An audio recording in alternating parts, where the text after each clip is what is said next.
Hi friends, welcome to CKM Vlogs 2.0. இன்றைக்கி நம்ம என்ன பேப்ளேட் வீடியோ பார்க்க போகிறோம். டாய் இங்கே பாருங்க கைஸ், நம்ம என்ன வீடியோ போட போகிறோம் முன்னாடியே காட்டுறான். என்ன வீடியோ போட போகிறோன்னா 3 vs 3. இந்த 3 vs 3 பேட்டிலில் யார் டாப் 1 வராங்களான்னு திரும்பி செக் பண்ண போகிறோம். ஏன்னா எல்லாருக்கும் அப்கிரேட் பண்ணியிருக்கோம். யாராவது டாப் 2 அந்த மாதிரி குறையிறாங்களா கூடுறாங்களான்னு பார்க்க போகிறோம். சரி வாங்க பார்க்கலாம். இல்லை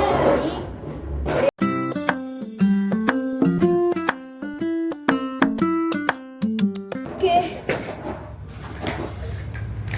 இது என்னோட டப்பான்னு பார்க்குறீங்களா? ஆல்ரெடி பார்த்துருக்கீங்க. போட நான் உங்களோட ஸ்ட்ரிங்கில் வந்து சொல்லலாம் அசம்பிள் பண்ணிக்கிறேன்.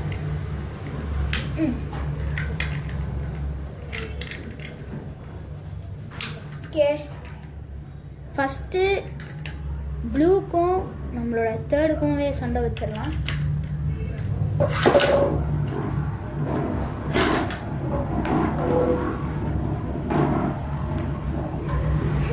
என்னை பொறுத்த வரைக்கும் இவன் ஜெயிப்பான்னு எனக்கு சுத்தமாக நம்பிக்கை இல்லை. ஏன்னா ப்ளூவோட ஃபேன்ஸ்லாம் மறக்காமல் கமெண்டில் வந்துடுங்க. அவ்வளோ பவர் ப்ளூ பேப்ளேட். கைஸ் இல்லை புரியல கைஸ். ஒரு சின்ன ஃபைனல் ரொட்டேஷனில் ஜெயிச்சிட்டான். இருந்தாலும் இவன் அவ்வளோ தூரம் கொண்டு போகிற அளவுக்கு பவர் ஆயிட்டான். தெரியல, பார்க்கலாம். இந்த தடவை ஒரு பிளேடு 3 பாயிண்ட் எடுத்தாதான் நின்று.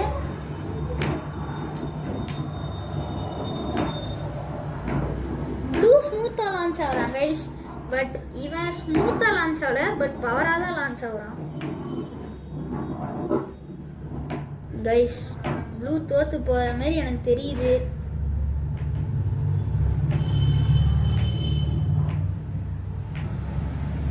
ப்ளூக்கு டிப்பாக மாற்றணும் கைஸ். 10 ரூபாய் பேப்ளேட் டிப்பு அவ்வளோ சீக்கிரமாக அவேக்கன் ஆயிடுது. ஒரு பாயிண்ட் டிஃபோன் எடுத்துட்டாங்க கைஸ். நம்மளோட ப்ளூ திரும்பி 3rd பிளேஸ் போயிட்டான்னு நினைக்கிறேன்.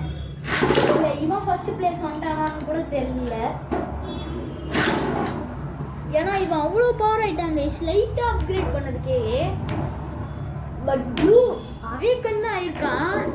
ஏன்னா அவனோட டிப்பு கொஞ்சம் மட்டமாயிடுச்சு. 10 ரூபாய் பேப்ளேட் டிப்பு தான் போட்டிருந்தோம். கொஞ்சம் டிஃபென்ஸ் கொஞ்சம் அட்டாக் அந்த மாதிரி தான் இருந்தது. பட் ஃபுல் டிஃபென்ஸும் போயிடுச்சு. அவ்வளோதான். இங்கே பார்த்தீங்கன்னா உங்களுக்கு தெரியும் 10 ரூபாய் பேப்ளேட் டிப்பு இந்த ஷார்ப்பாக இருக்கும். இங்கே அவேக்கன் ஆயிடுச்சு. ப்ளூ திரும்பி 3rd தள்ளப்பட்டாருன்னு சொன்னும் போது ஒரு மாதிரியா இருக்கு. ஏன்னா ஐயோ, நானுமே ஒரு ப்ளூ ரசிகர் தான். இவ்வளோ நேரம் ப்ளூவை செகண்ட் விட்டுட்டு இப்போ ஏன்டா ஃபஸ்ட்டு விட்டுட்டு இப்போ ஏன்டா செகண்ட் விட்றேன்னு கேட்டிங்கன்னா ஏன்னா அதான் ஜெயிக்குது. அதான் ஒரு பிளேடு ஒரு பேட்டில் போடும்போது ஒரு பிளேடு ஜெயிக்கும். அந்த பிளேடு தான் அடுத்த பேட்டிலில் ஃபஸ்ட்டு டைம் விடுவேன்.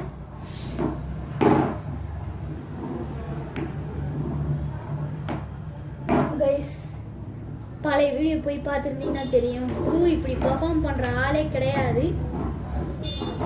டிப்பை மாற்றணும் கைஸ். பட் இப்போதைக்கு ப்ளூ டிஃபீட் ஆயிட்டான்னு கேட்கறதுக்கு எனக்கே ஒரு மாதிரியா இருக்கு.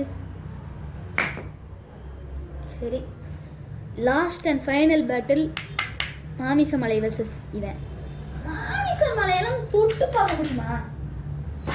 No chance guys, no chance. மாமிசமலை கிட்ட இருக்கிற ஸ்டெமினா யாருமே இருக்காது கைஸ். இத்தனைக்குமே நான் கூகுளில் சர்ச் பண்ணி பார்த்தேன். ஃபேண்டம் வாரியனோட டைம் லிமிட் கிட்டத்தட்ட ஒரு டிஸ்டர்பும் பண்ணாமல் வெறும் ஃபேண்டம் வாரியன் மட்டும் சுற்றுச்சுன்னா கிட்டத்தட்ட 5 minutes சுற்றுவான். பட் நம்ம தலைவனை நான் செக் பண்ணி பார்க்கும்போது 8 மினிட்ஸ் கிட்ட சுற்றுச்சு.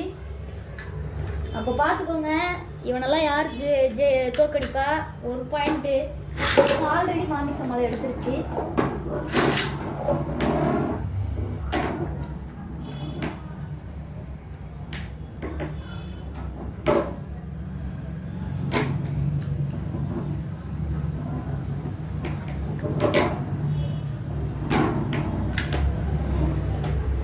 என்னை பொறுத்த வரைக்கும் இந்த மாமிசமலை தான் ஜெயிக்கும்னு நம்புகிறேன்.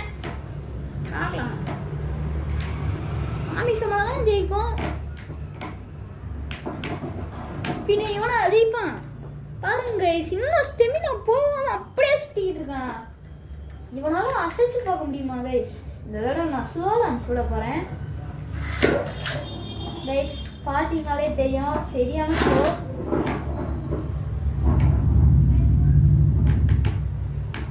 பார்க்கலாம் எது ஜெயிக்குதுன்னு. மாமிசமலை அப்படியே ஸ்டெமினாவை மெயின்டைன் பண்ணி சண்டை போடுவான். பட் தர தட்டிருச்சுன்னா அவனோட சாப்டர் அதோட க்ளோஸ். இப்போ மாமிசமலையை லைட்டாக ஹைட் பண்ணியிருக்கோம் கைஸ். அதான் இவ்வளோ நேரம் தட்டாமல் சண்டை போட்டுட்ருக்கான். வாய் வேற ரோல் ஆகுது. பார்த்தீங்களா கைஸ், நான் எவ்வளோ ஸ்லோவாக மாமிசமலையை லான்ச் பண்ணேன். இருந்தாலும் பேட்டில் ஜெயிச்சிட்டான். எப்பயுமே ஃபஸ்ட்டு மாமிசமலை தான். இது மட்டும் சேஞ்ச் ஆயிருக்கு. நான் சேஞ்ச் ஆகும் நம்பவே இல்லை. ப்ளூ மரணமாசா ஃபஸ்ட்டு வருவான்னு நினச்சேன். பட் இவனோட டிப்பை மாற்றி தான் கைஸ் ஆகணும். ஸோ அவ்வளோதான் இந்த வீடியோ. பாய்.